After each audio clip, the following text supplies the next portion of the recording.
Hello and welcome to Crop Clinic at SRUC in Edinburgh. My name is Maciej, I'm a plant pathologist and my role at SRUC is managing our crop clinic operations.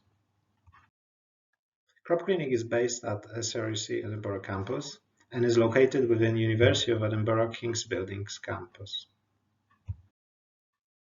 Similarly to medical doctors in some sense, our job as plant doctors is often difficult, but it is also very rewarding to be able to advise our customers how to deal with plant health related problems, try to fix them, and provide help, guidance, and support. Crop Clinic interacts with all major departments within SRUC structure and its main activities. Our research activity mainly involves using the existing diagnostic methods and tools and developing new ones to help identify pests, pathogens, and other causes of the problems encountered by crop growers. Using the tools allow us to communicate the findings we generate to consultants nationwide or connect directly with the clients. We also are involved in teaching delivery of various courses provided by SRUC and associated universities in Scotland. Crop clinic operation is similar to that of general practice. However, there are also elements of accident in an emergency service when we need to deal with cases which require immediate attention. Much of what we do day to day is using a combination of fundamental and applied microbiology and pathology skills, and we work with a wide range of microorganisms and various invertebrates. Even serious problems can have a fun side. For example, these amusingly shaped vegetables being one. Although arable crops are our biggest crop acreage, they make up a small portion of plants' patients. Many cases we handle relate to problems with cash crops. Issues are often complex and could have many causes. Therefore, it is particularly important that our investigations are thorough and evidence-based. Picture assessment is often needed. Quite often, the problem is not pathogenic in origin.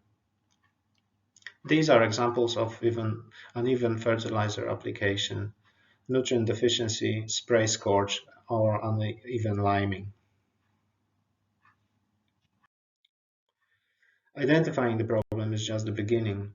What can be done about it is usually far more complex, and often there are multiple decision makers involved: us, the agronomist, and ultimately the farmer. Good decision making requires thorough inspection on site and accurate diagnosis. In order to judge the risk and make decisions, we use a variety of information available to us. Disease pressure varies each season. Monitoring and surveillance are important tools in integrated pest and disease management approach. As part of our activities, knowledge exchange is particularly important. This is done by a variety of resources such as conferences and meetings, website, social media, and bulletins. We also organize open events at our field trial sites. We are involved in teaching delivery and train future agronomists and horticulturalists in Scotland and elsewhere.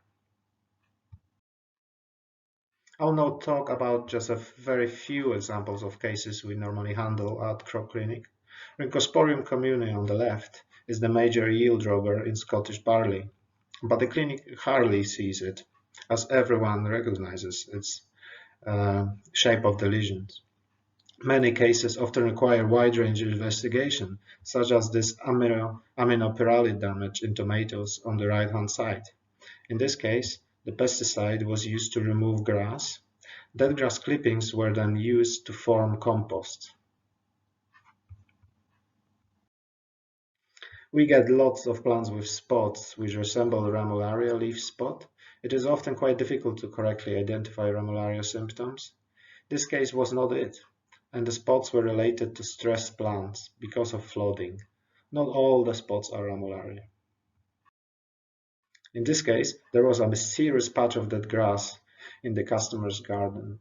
Not many clues here. The grass is dead, but the dandelions are a bit more hardy. But other pictures showed the story.